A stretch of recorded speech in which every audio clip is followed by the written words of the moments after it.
Fikirleri yordusan Təbrizin, Ərdəbilin var senin. Yoktu yaşın, tarihin, kıymetin, dadlı dilin var senin. Dünyalara tanıştı Zəncanın, hem de güzel vurmayan.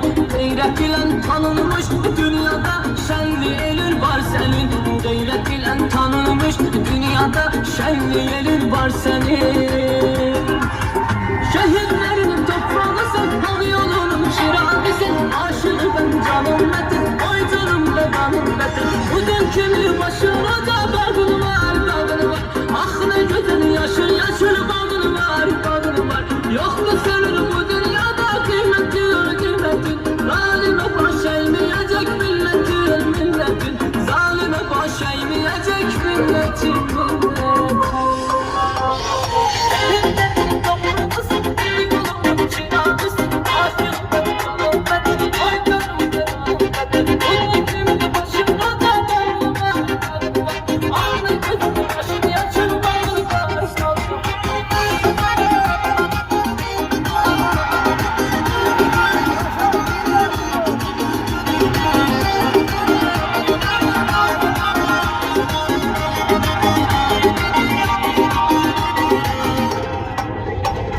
Gözlerimin nurusan her zaman sen yaşa koy elim. İstəyirəm canımı dünyada şenliğinden bölüm. Coşkun akan çayların görsədir coşkun olan eşkimi.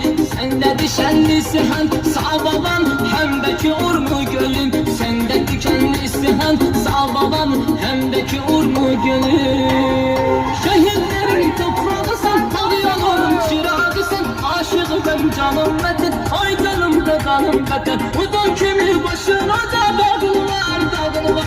Ah ne gözün yaşıl yaşıl bağın var, bağın var. Yok da senin bu dünyada kıymetin, kıymetin. Zalime baş eğmeyecek milletin, milletin. Zalime baş eğmeyecek milletin.